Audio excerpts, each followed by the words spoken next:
Good evening, guys. Today I want to talk to you about something kind of serious, but not really.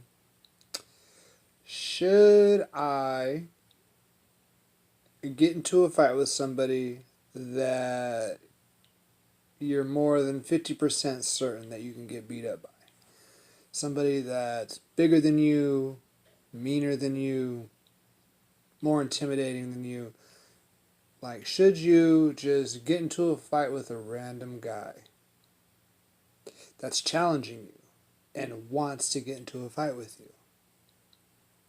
I'm going to tell you from experience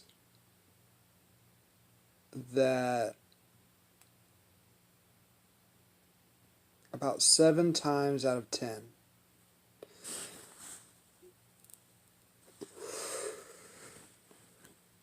about 7 times out of 10, it's usually a bad idea to get into a fight with a guy that's bigger than you, more trained than you, like just more confident than you. Like, confidence is a big deal in a fight. But you know what? Fear is also a big deal in a fight. And long story short, if somebody's challenging you to a fight, there's a pretty good chance he has some sort of advantage over you. And that he's just fishing for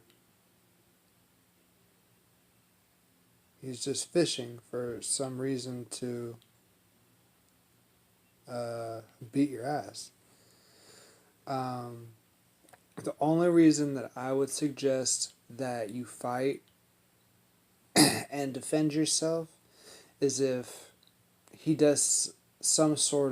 attempts to do something lethal to you, like if he puts his hands on your throat, if he pulls a gun on you, if there's multiple people, they may just jump on you like a pack of wolves, and you don't have a choice but to defend yourself the best that you can. I personally have never been in that situation, but I know multiple people that have, and they tell you that basically it's a terrifying experience and that you're lucky if somebody jumps in to help you.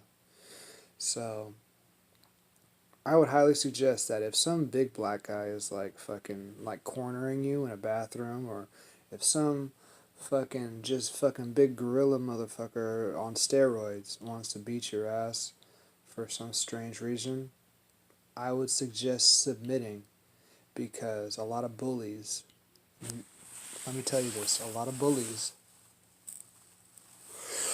enjoy the process of submitting a weaker male. A lot of alpha males that like to fight and bully people enjoy just like the process of submitting males. But at the same time, let me tell you something else.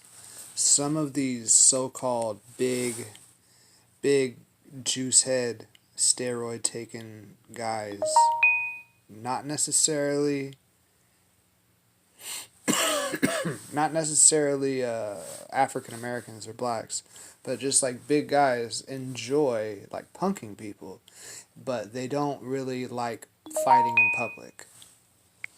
And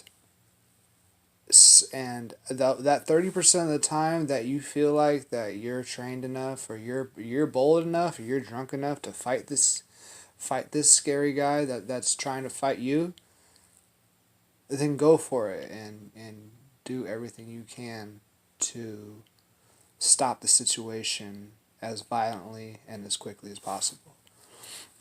But for the most part, avoid it, because there's a high likelihood that you can't afford the legal fees, and there's a high likelihood that you're not going to be able to deal with the consequences of your actions after you deal with something violently in the United States of America or any other country in the world.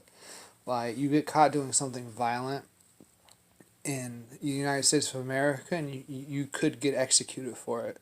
You get caught doing something dumb in a third world country, you get caught doing something dumb in a third world country, like squeezing some girl's tit or peeing in public or something, you could get hung. Like, you got to understand, like, not every place is like the United States. Not every place is like Canada. There's certain places.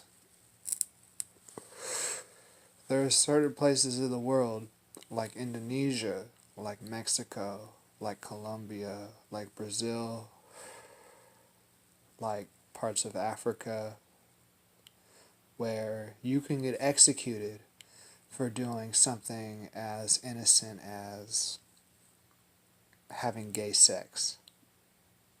You know? Like, not everywhere is as understanding as France, as the US, as Australia, as South Africa, as England. You know, there's certain places where you you submit certain articles against your country, and they'll hold you as a political prisoner for a couple years, or maybe even 10 years, 20 years, forever. Just be grateful. Be grateful that you live in North America and understand that the world is a lot smaller than you think.